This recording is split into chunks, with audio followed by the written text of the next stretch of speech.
We choose to go to the moon in this decade and do the other things, not because they are easy, but because they are hard. When humans go to space, astonishing things can happen. But not every astonishing thing is necessarily good. Sometimes humans go to space and bring with them the worst of Earth. They test weapons so powerful and with such perverse effects that the best decision is to ban them forever. And today's video tells the story of one of these weapons. We are used to seeing images of nuclear bombs forming mushroom clouds. But what happens when a nuclear bomb explodes in space? Hey, Pedro here. This video you are watching was originally in Portuguese, my native language. This is the attempt of our team to translate it to English, and I sincerely hope you enjoy it. Your feedback is extremely important to us. Now, back to the video. For this video to make sense, I need to talk about the context the world was in the 1960s. During World War II, some physicists realized it was only a matter of time before someone released the energy in the atomic nucleus, and among them were Leo Szilard and Albert Einstein. Releasing the energy from the atomic nucleus would be wonderful for humanity because nuclear power plants could be built and make electricity accessible to everyone. The problem was that the world was at war, and no one thought about nuclear power plants when talking about nuclear energy. The first thought was bombs. If Germany mastered nuclear fission, it would pave the way for them to produce atomic bombs. This fear led Albert Einstein and Leo Szilard to send a letter to then President of the United States, Franklin Roosevelt. The letter warned the president that Germany might be able to produce nuclear bombs, and that it would be a good idea for the United States to start its own nuclear program. The Manhattan Project was created, involving the creation of a city in the middle of the desert, and more than 130,000 people, from workers to Nobel Prize-winning scientists. The goal of the project was to create the first nuclear bomb in history. And they succeeded. The first nuclear bomb in history, called Trinity, was detonated in July 1945. There was no turning back. Humanity was now in the nuclear era. It is important to understand what happened next because things evolved very quickly. In a span of a few years, humanity learned to carry out the nuclear mission, create bombs, and use them as weapons. But the course of human history unfolded the way it did because of the Cold War. It began right after the end of World War II and is named so because it never escalated into a full-scale war between the participants. It is hard to find someone who lived during that time and was not affected by the way the world worked. The main reason? The fear of a nuclear war. For the first time in history, humans had a weapon so powerful that its mere existence was enough to prevent conflicts because if one occurred, both sides would be reduced to ashes. Nuclear tests became routine. They took place in the atmosphere, underground, and even at the bottom of the oceans. But in the midst of this race for more powerful bombs, another technological competition was gaining more and more momentum. The space race. The journey of the first human into space took the need to show strength beyond Earth. The space race had a positive side, which was developing the space industry where we managed to land on the moon, but it also served as a pretext for weapons to start being placed in orbit. In the beginning, these weapons were mainly satellites, initially used for communication and espionage. But since the satellites were in extremely high orbits and provided a significant intelligence advantage to countries, it didn't take long for anti-satellite weapons to start being developed. And one of them is the reason why this video exists: nuclear bombs. The idea was to use nuclear bombs to destroy satellites or even enemy nuclear missiles in case of war. There was just one problem: no one had tested this before. All nuclear tests up to that point had been conducted on Earth, some even underground, as I mentioned earlier. In history, the bombs on Hiroshima and Nagasaki were detonated, and humanity understood better the effects of atomic bombs. What no one understood is what an explosion would be like outside of Earth. The big difference is the absence of an atmosphere. I'll explain what happens when a nuclear bomb explodes here on Earth. The immediate effects are familiar to most of us. It all starts with the flash, followed by an extremely destructive shockwave, and of course the radiation released by nuclear fission. The flash begins when the bomb's energy is released. About 35% of the energy released in a nuclear explosion is heat.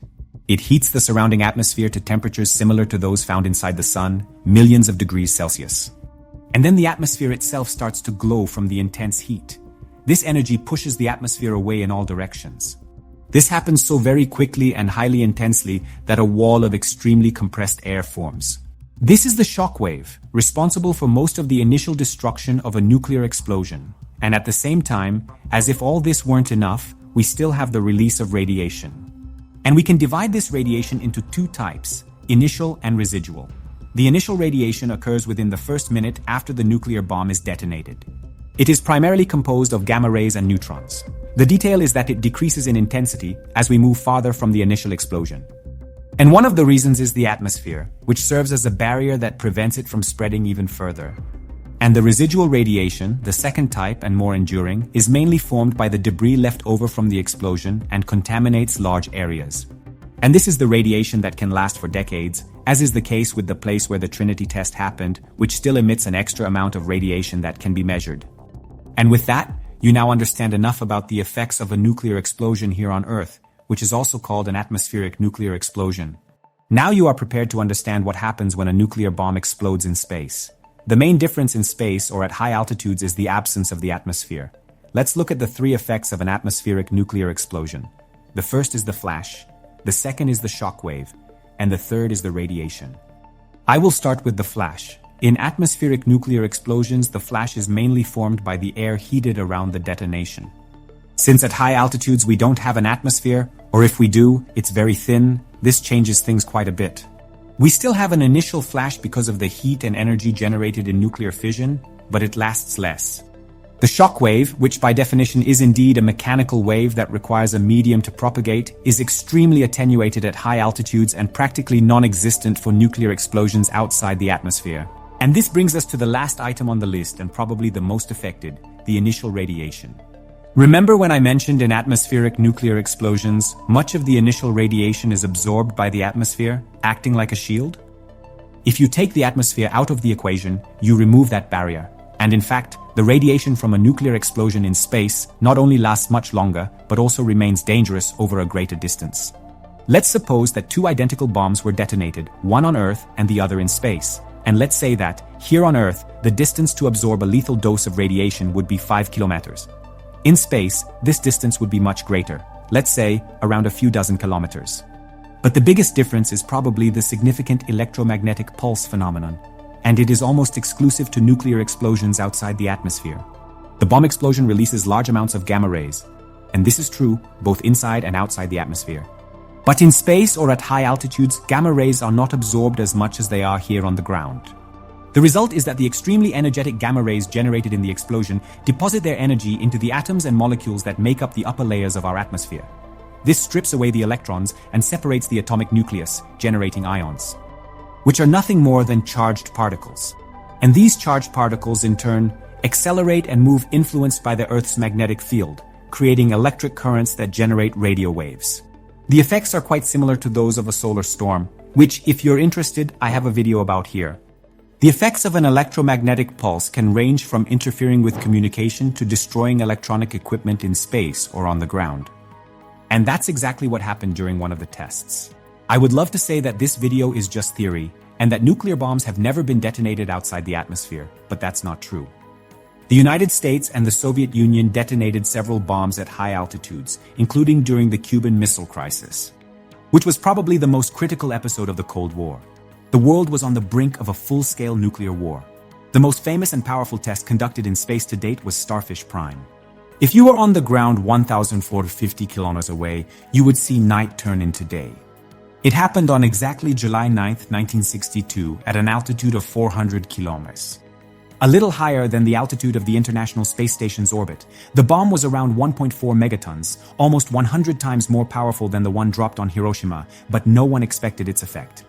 The detonation generated one of the most intense electromagnetic pulses ever recorded, comparable to those generated by solar storms. Streetlights stopped working in Hawaii, 1,450 kilometers away. Car alarms went off in New Zealand, 1,300 kilometers from the explosion, but the worst effects were yet to come. The detonation of Starfish Prime released 100 billion electrons into the atmosphere. Some of them followed the magnetic field lines of our planet and formed auroras. But another part, mainly composed of extremely energetic electrons, got trapped and formed radiation belts around the Earth, which were responsible for the destruction of some satellites. The first of these was Telstar, launched one day after the Starfish Prime test. When it stopped working a few months later, the calculated radiation dose was 100 times higher than expected. In total, 7 satellites stopped functioning as a direct consequence of Starfish Prime, and the electrons generated by the detonation could still be detected in orbit 5 years later. And the impacts on humans could have been even worse. The estimated radiation doses in orbit in the months following the test were calculated to be several times the annual radiation exposure limit. And now I ask, how do you think the Soviet Union responded to this show of force?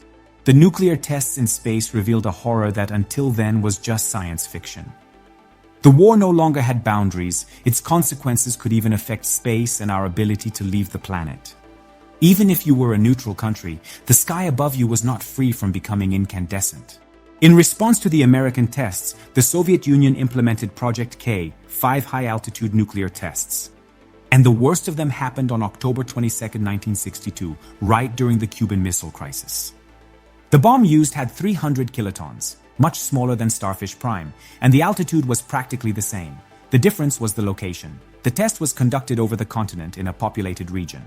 Current detectors had been strategically and carefully placed along a 570-kilometer-long telephone line. And because of the explosion, they all measured extremely high currents, burning out the circuit breakers that protected the grid. A line of underground electrical cables 1,000 kilometers long was affected, and the current induced by the electromagnetic pulse caused the power plant in the city of Karaganda to catch fire, causing its destruction. The test on October 22, 1962 remains to this day the most destructive example we have of an electromagnetic pulse generated by a nuclear explosion in space. How would you react if you lived during that time, being just a passenger in a power struggle between the two most powerful nations of the era, merely observing? I can't speak for you, but I can make the end of this video a little bit more optimistic. As nuclear tests became increasingly powerful and dangerous, and humanity realized that we avoided a total nuclear war multiple times purely by luck, popular pressure prevailed. In the end, atmospheric, underwater, and space nuclear tests were banned in a significant historic treaty signed in 1963. It still allowed underground tests, but it was an end to an era marked by insanity and the pursuit of increasingly powerful weapons. Currently, another treaty, the Outer Space Treaty, signed by 114 countries, prohibits nuclear weapons or weapons of mass destruction from being placed in orbit, on celestial bodies, or anywhere in space. It is very clear in representing practically the entire Earth and loudly proclaiming that space is not the place for the destructive desires of some representatives of our civilization. Humanity only learned when it witnessed firsthand the negative and lasting effects that nuclear explosions can have. May any and all attempts to revive the insane years of the 60s be swiftly and effectively combated. But what about you, personally? What would you do if you looked up at the vast night sky and saw a nuclear explosion happening? Type here in the comments, and also let me know what topic you want to see in the next video. Thank you very much, and see you next time.